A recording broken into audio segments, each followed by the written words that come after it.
Hello! So I wanted to make a video today detailing sort of the cover band guitar rig setup that at least that I have.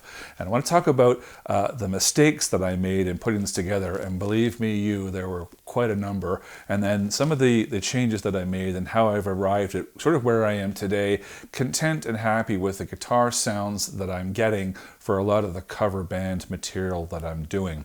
So what a lot of guitar players do when they're starting out is they kind of go out and get the guitar that some of their guitar influencers play. So I was a big Ace Frehley fan back in the late 70s and early 80s. So I went out and got this Ibanez Les Paul. Of course, it's not a real Gibson Les Paul, but it's an Ibanez Les Paul. It's a pretty close approximation to what a Gibson Les Paul was. And I thought that I had everything I needed and I was good to go.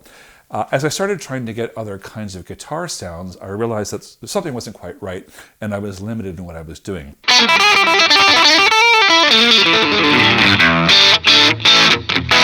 And as I started getting a little bit older and started listening to other guitar players like Stevie Ray Vaughan and Jimi Hendrix and Jeff Beck and David Gilmour, I thought, well, okay, they've got Stratocaster guitars or Fender guitars, so I guess maybe that's the guitar that I need to have in order to sound the way I need to, or to be, having the mighty power of the guitar fist. So I went out and got a couple of Fender guitars, and same thing, I realized I wasn't quite getting the sounds that I really was needing a lot of times.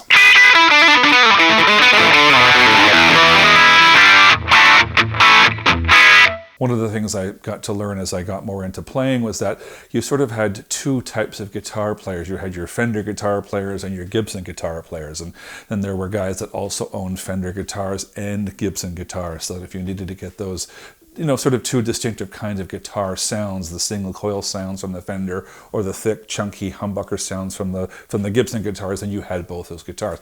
And if you were playing in a cover band, you would bring both those guitars to the gigs and you would have to switch and change around. When Paul Reed Smith came along with some of the guitars that they were making, the claim to fame there was that it was sort of one guitar that would get you a close emulation or approximation of both those kinds of guitars. So like a hybrid guitar, if you like, a Gibson guitar and a Fender guitar, kind of all in one guitar. In fairness, anytime you're, I think, trying to have a compromise or meet in the middle, you're going to lose a little bit on either side and may not quite get exactly what you were hoping for. So I went out and got myself a few of these PRS guitars, and I found that the coil splitting, which is what they were sort of famous for, was a close approximation to single coil guitar sounds, but not quite as close as I was hoping. And I think the question you kind of have to ask yourself is, are you a guitar player that's playing mostly single coil style guitar sounds in the cover band that you're in? Or are you a guitar player that's playing more humbucker type guitar sounds in the band that you're playing in? And if you're more single coil, then maybe the solution I've come up with is more to your liking. And if you're more humbuckery, then maybe the PRS guitar is more to your liking.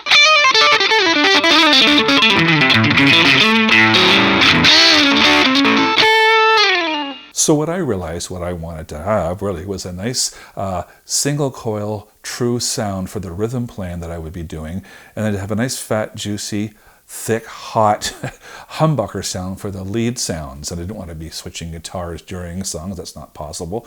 I wanted the real single coils. Most of the Fender guitars come with single coils as kind of more their claim to fame. They do come with humbuckers, but I found the humbuckers that they were coming with still sounded a bit kind of thin and a bit sort of weak and a bit brittle, and not really giving me that sort of nice Gibson chunky humbucker sound that I wanted. So I wanted sort of the two guitars, a Fender and a Gibson guitar, sort of in one. So I think what I've got now is doing that job. And I'm also going to show you some of the pedal setups I've got here as well. So here is the neck pickup on the Strat. It's a neck Strat sound. It's a single coil sound, and it sounds pretty authentic.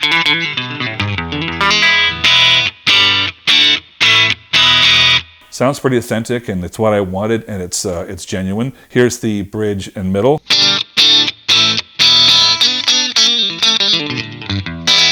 I just found I wasn't really able to get that kind of sound by tapping or splitting coils on humbucker guitars. Here's the middle single coil. Pretty spanky and quacky, and it's a sound we're all familiar with. Then you get into the middle single coil and full humbucker. Now this is a DiMarzio X2N, and it's a very sort of hot, thick, sort of dark, chunky humbucker pickup, and some people like it, some people don't. I got to quite like it quite a bit because I found that it went really well with overdrive pedals. So here's what we've just got clean, middle and humbucker.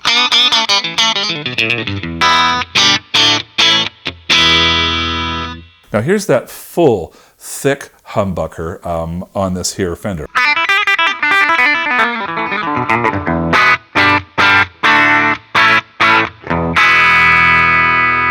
To me, that's nice and sort of Gibson sounding, and yes, I know it's sacrilege to use, some people think to use humbuckers in Fender guitars, but too bad, that's what I like. Also, I have it set up so it switches from series to parallel, so I can still get nice, thinner, kind of quackier sounds if I want. So here's series, and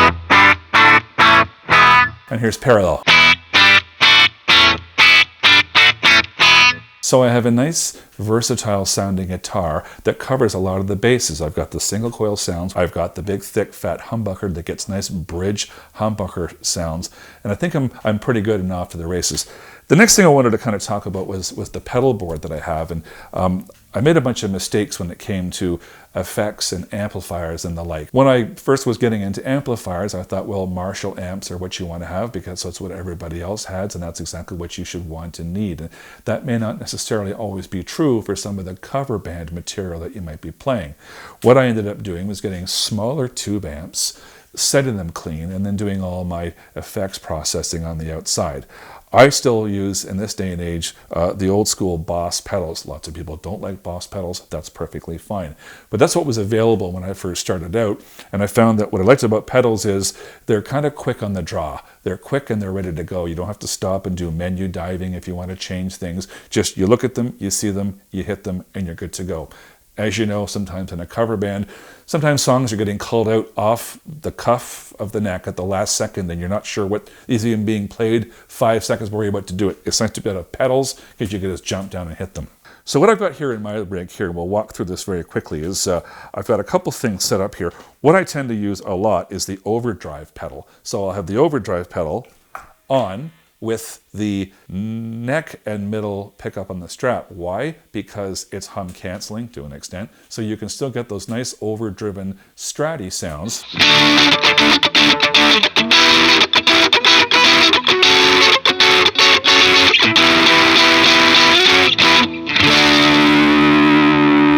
If you're on a single coil pickup by itself and you put overdrive on, you're going to get some buzz. So that's fine if you're playing.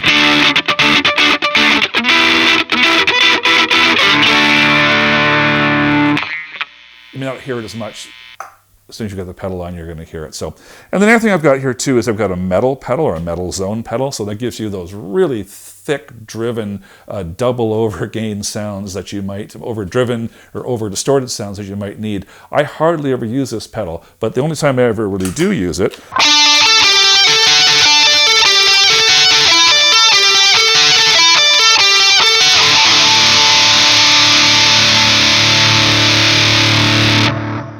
I think if you tried to play that song or that intro on a Strat without a thick humbucker, it probably wouldn't sound very good. It would sound shrill and kind of very bright and bitey. So having this thick, fat humbucker really makes the difference there.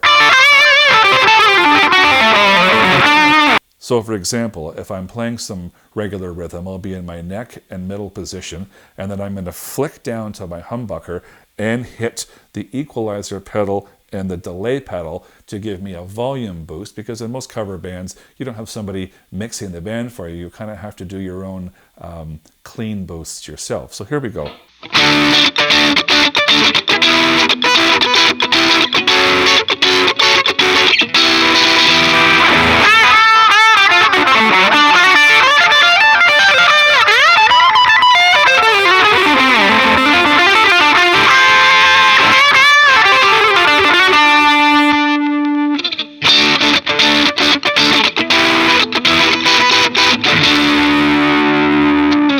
So it's really nice to have that delay plus that clean boost. And why I like these Boss pedals is you can hit two pedals at once you're not just hitting one pedal and hit the other one. You can actually hit two at once. It's kind of a nice little trick. I'm not saying that's the greatest thing ever, but I find it works well for me. Then I've just got a chorus pedal on here, so if I want to have a bit of shimmer.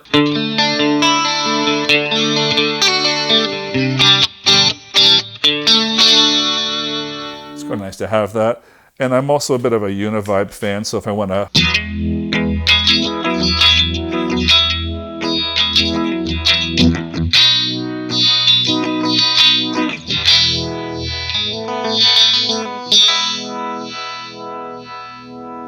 And most people have a wah-wah pedal.